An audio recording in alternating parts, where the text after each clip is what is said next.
Hello, good morning mga kamisyon. Dito naman po tayo sa ating susunod na misyon. Ang hanapin po natin ngayon isang may sakit na senior citizen. No?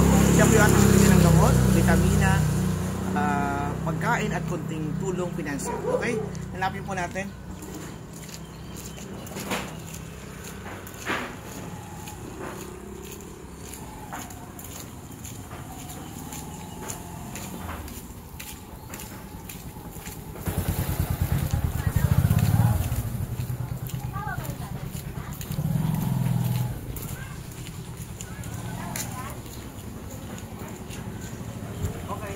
Ang pangalan po ay Boy Ibabaw. Yun po yung ating tutulungan ngayon, mga kaibigan.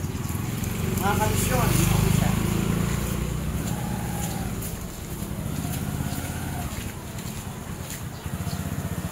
Hello. Okay.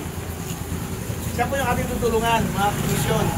Si Sir Boy Ibabaw.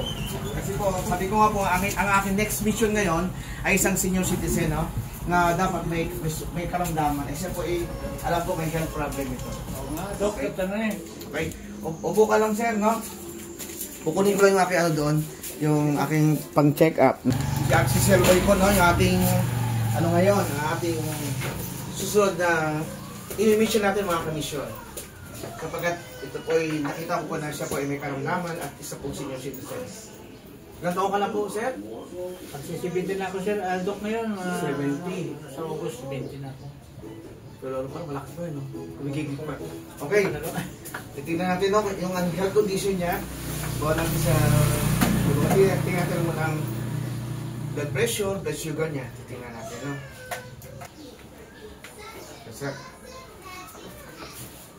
Kasi kailangan natin itong gumaling, no? Kasi ang sakit niya po yata ay hyperglycemia. Ilang taon na sir yung ano yan? Yung sugat, diabetic ka eh. So, 10 years na ito. 10 years na. Ibig sabihin, gangrenous na siya. Na medyo hindi na po nagpa-function ang kanyang pancreas, yung lapay, para mag-produce ng insulin. Kailangan kasi ng lapay na maraming mineral, no? Specifically yung enzyme or fiber para mag-workout siya, para i-separate niya ang sugar sa blood at the same time mag-produce siya ng insulin. Mataas po ang dugo niya. Mataas. Oo. Hypertensive po. Inulit ko kasi nag-malfunction yung ating BP apparatus. Ang dugo niya po ay 186/96. Bali 190 po yung systolic niya. Yung kaya po yung diastolic is 100. 72 po ang kanyang heart rate. Mataas yan. Oo, mataas. Hypertensive. Malapot yung dugo mo. Hinga po. Okay. Hinga. Okay. Hinga. Okay.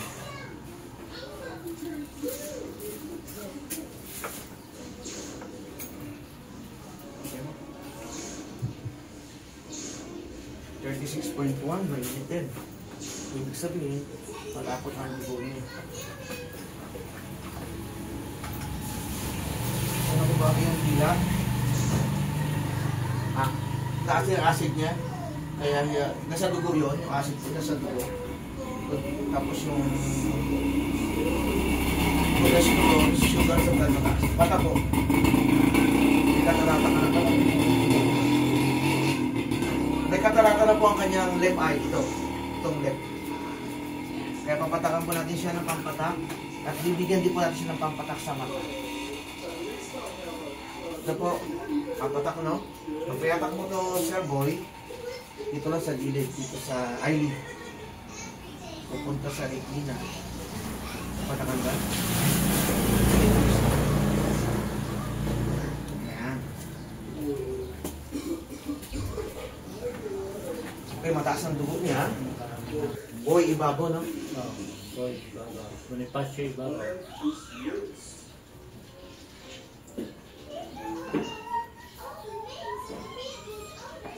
BP niya po is 190/100. Mataas. Ang age niya is 69.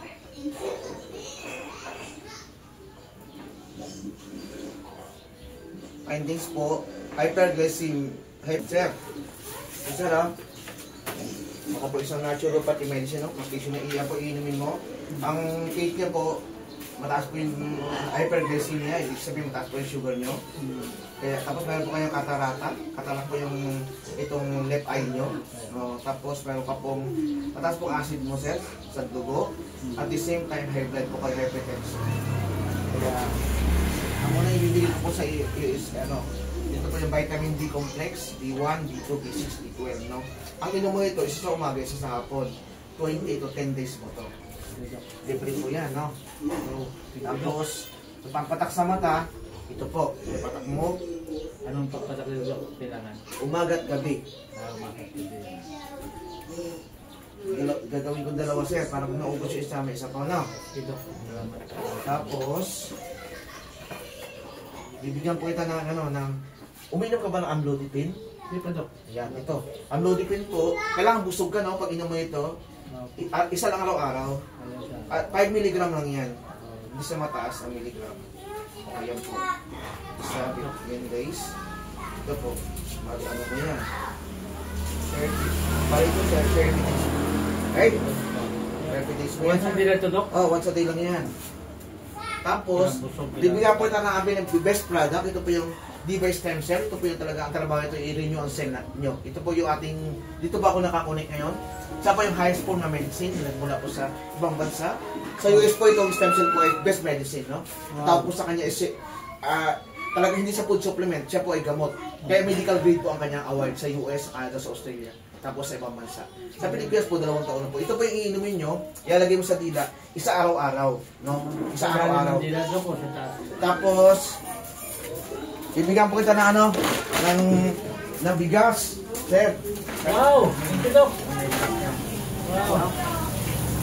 Bibigyan uri po siya ng 500 pesos para po sa kanyang pabili ng ulam, no? Sir, Thank you, no? Dok. Thank you, Dok. Okay po may gamot niya, no? Bigas, may ito po yung tulong natin kay sir, no? Kaya, sir, nawa gumaling ka, no? Babantayan mo natin yung kanyang sugat. Kasi, 10 years na po yung kanyang sugat, no? Sugat ko. Kaya yan po. Okay, maraming salamat po mga komisyon. Ito po si Sir Boy, no? Ibaboy ating pong natulungan ngayong araw na to.